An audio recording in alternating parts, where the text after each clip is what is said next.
எல்லாருக்கும் வணக்கம். நான் உங்கள் ஸ்ரீ. இந்த திருமண நாள் மற்றும் பிறந்த நாள் காணும் அனைவரும் எல்லா நலங்களும் எல்லா வளங்களும் பெற்று நீடூழி வாழ நான் இறைவனை பிரார்த்திக்கிறேன். உங்கள் கனவுகளும் லட்சியங்களும் விரைவில் ஈடேற வேண்டுமென்று நான் இறைவனை பிரார்த்திக்கிறேன். உங்களுடைய மேலான ஆதரவுக்கு என்னுடைய பணிவான நன்றியினை தெரிவித்துக் கொள்கிறேன். வாங்க இப்போ வீடியோக்குள்ளே போகலாம்.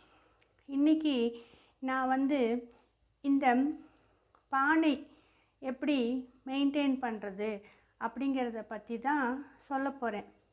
சின்ன சின்ன குறிப்புகள் தான், அது உங்களுக்கு பயனுள்ளதாக இருக்கும்.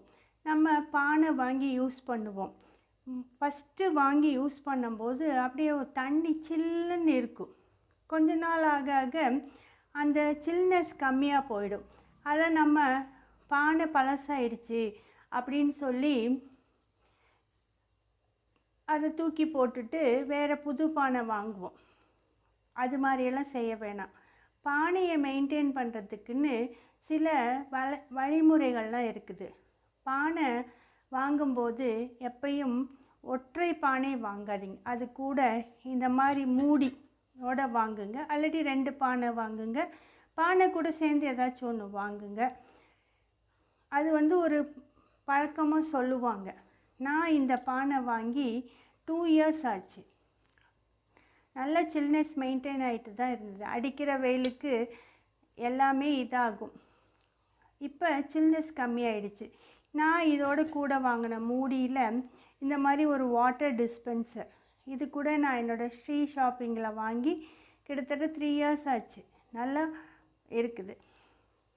அதை நான் இந்த பாட் மூடிக்கு ஒரு ஹோல் போட்டு இந்த வாட்டர் டிஸ்பென்சர் வச்சுருப்பேன்.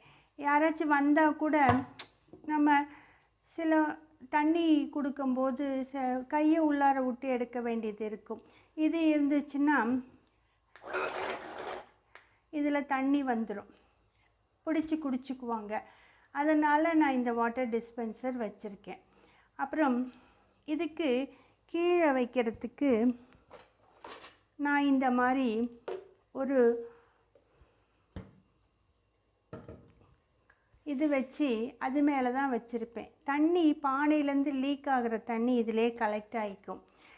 இன்னும் கீழே மணல் போட்டு வச்சா ரொம்ப நல்லா இருக்கும். எனக்கு மணல் கிடைக்கல. பட் இந்த தண்ணியோட சில்னஸ்லேயே இருக்கனால பானை சில்லுன்னு மெயின்டைன் ஆகும். இதில் தண்ணி தண்ணி சேர்ந்ததுக்கப்புறம் நான் இதை எடுத்து செடிங்களுக்கு ஊற்றிடுவேன். இது எனக்கு நல்லா பார்க்கவும் அழகாக இருக்குது. தாமரை தண்ணியும் இதில் கலெக்ட் ஆகிக்கும். அதனால் அந்த இடம் எனக்கு வேஸ்ட் ஆகாமல் இருக்கும். பானை வாங்கினதுக்கப்புறம் அதில் தண்ணி ஃபுல்லாக தண்ணியை நிரப்பி 1 டே ஃபுல்லாக வச்சிடணும். அந்த மண் வாசமெல்லாம் போகும்.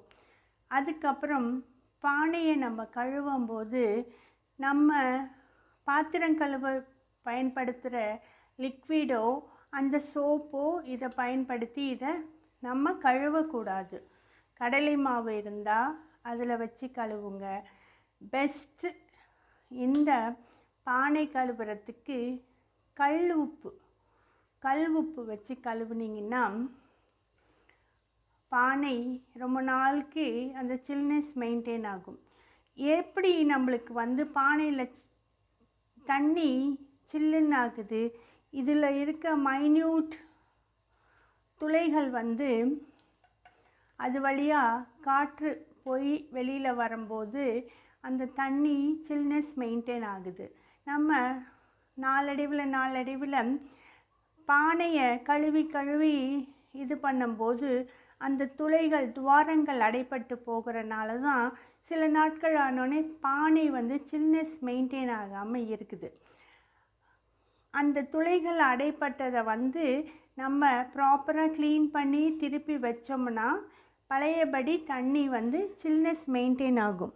அப்புறம் தண்ணி பிடித்து வச்சதுக்கப்புறம் ஒரு துணியை நல்லா ஈரம் பண்ணி பானையை சுற்றி கட்டி வச்சிடணும். இந்த துவாரங்கள்லேருந்து வர தண்ணீர் லீக் ஆகும், தண்ணீர் கசியும். அது இந்த துணிகள் உறிஞ்சி கொள்றதுனால இந்த துணியும் ஈரமாக இருக்கும். பானையில் இருக்க தண்ணியும் வெளியில் அந்த கசிவு, நீர் கசிவும் நம்மளோட ஃப்ளோர்லாம் வீணாகாமல் இருக்கும். பானையோட தண்ணீரும் சில்னஸ் மெயின்டைன் ஆகும். இப்போ நம்ம கல் உப்பு போட்டு கழுவி எப்படி இது பண்ணலான்னு பார்க்கலாம். முக்கியமாக நம்மளோட அந்த பானைகள் உள்ள நுண்துவாரங்கள் அடைக்கிற மாதிரி இருக்க அதாவது பாத்திரம் கழுவுற பவுடர்கள், லிக்விடு, சோப்பு இதெல்லாம் யூஸ் பண்ணாமல் வெறும் கல் உப்பு மட்டும் யூஸ் பண்ணி கழுவி வச்சிங்கன்னா பானை ரொம்ப நாள் சில்னஸ் மெயின்டைன் ஆகும். நம்ம இந்த பானை கழுவுறதுக்கு கல் உப்பு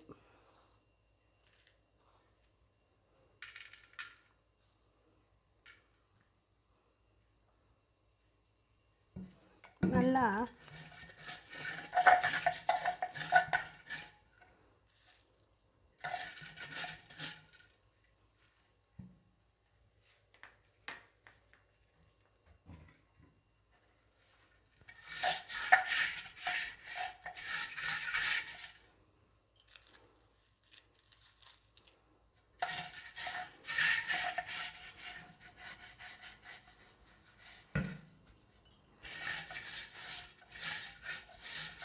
நல்லா உள்ளரையும் வெளியையும் இந்த கல் உப்பு வச்சு நல்லா சுத்தம் படுத்தணும்.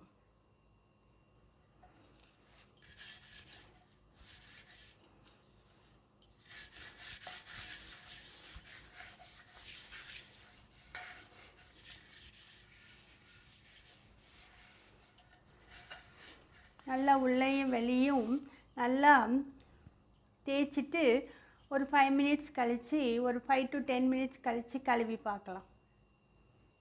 10 நிமிஷம் கழித்து நான் பானையை நல்லா கழுவி சுத்தமாக எடுத்துகிட்டு வந்துட்டேன். இதில் தண்ணி ஃபில் பண்ணி வைக்க போகிறேன். இதில் எப்படி அதுலேருந்து தண்ணி வெளியில் வருதுங்கிறத நம்ம வெயிட் பண்ணி பார்க்கலாம். நம்ம நேற்று பானை விலைக்கு வச்சு ஒரு 10 ஹவர்ஸ்க்கு மேலே ஆயிடுச்சு. அதுலேருந்து தண்ணிகள் இப்போ தான் வெளியில் வர ஆரம்பிக்குது போடுங்க. அதுலேருந்து போர்ஸ்லாம் க்ளீன் ஆனவுடனே இப்படி தண்ணி பானையில் வர ஆரம்பிக்குது. இந்த மாதிரி தண்ணி வரும்போது சில்னஸ் மெயின்டைன் ஆகும். அதுக்கு தான் பானையை கல் உப்பு போட்டு கழுவுறது.